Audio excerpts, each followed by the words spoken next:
और दर्शन करके विरह व्याकुल होकर के वहीं बैठे रहते। बहुत सुंदर लीला है, ध्यान से सुनना। लेकिन ऐसा नहीं है कि विरह केवल भक्त को होता है, विरह ठाकुर जी को भी होता है। बात केवल इतनी है कि भक्त अपना विरह गा के सुना देता है, ठाकुर जी कैसे सुनाए? परंतु एकमात्र श्री गुसाई विठलनाथ जी हैं जिनके लिए ठाकुर जी ने अपना विरह प्रकट कर दिया। कैसे? श्रीनाथ जी में आज भी 100 पान का भोग रोज लगता है ठाकुर जी। कितने पान? 100 बीड़ा पाते हैं ठाकुर जी। आज भी आप देखोगे राजभोग के बाद मुखिया जी आएंगे और पान की बीड़ा ठाकुर जी से मुख से छुपाएंगे और फिर रखें। कभी अगर प्रसादी में ठाकुर जी की बीड़ा मिलती है, एक बार को अन्य प्रसाद मिले तो सब में बांट दियो, पर बीड़ा मत बांटियो, बीड़ा तो स्वयं पाइयो। क्योंकि बीड़ा समझते हैं ना, पान भोग। एकमात्र बीड़ा भोग ऐसा है जो ठाकुर जी के अधर से छुपाया जाता है। बाकी की सब सामग्री सामने रखी जाती है, पर बीड़ा तो ठाकुर जी के अधर से स्पर्श कराया जाता है। और बीड़ा भोग ज्यादातर किशोरी जी का बीड़ा भोग ठाकुर जी पाते हैं और ठाकुर जी का बीड़ा भोग किशोरी जी पाती हैं, क्योंकि अधर स्पर्श होता है उसमें। तो श्रीनाथ जी को 100 पान का भोग लगता था। बहुत ध्यान से सुनना। तो एक रामदास भीतरिया करके सेवा करते थे श्रीनाथ जी के आसपास।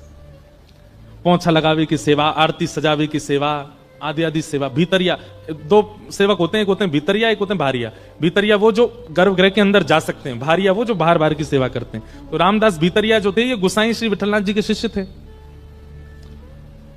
ये जाते थे श्रीनाथ जी के मंदिर में सेवा करने, भीतर पोंछा आदि करने। तो जब ये पोंछा आदि करते थे तो श्रीनाथ जी खड़े खड़े इनको इशारा करते, ए सुन, ऐसे इशारे करते।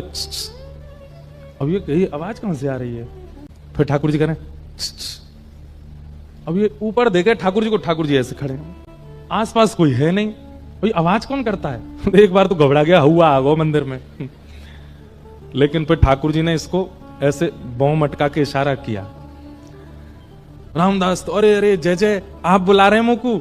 ठाकुर जी ने फिर इसको प्रत्यक्ष, ठाकुर जी लीला सबके सामने नहीं करते हैं, परंतु रामदास के द्वारा गुसाई जी को संदेश भेजना है, इसलिए ठाकुर जी लीला कर रहे। जय जय, आप कछु आज्ञा कर रहे हैं। तो ठाकुर जी के बगल में जो मसनद रखी जाती है ना, उन पर ठाकुर जी के मुख पहुंचने का एक रूमाल रखा जाता है। ठाकुर जी ने ऐसे नजर घुमा के रूमाल की ओर इशारा किया। कोई था नहीं मंदिर में, 2-4 लोग दर्शन कर रहे थे।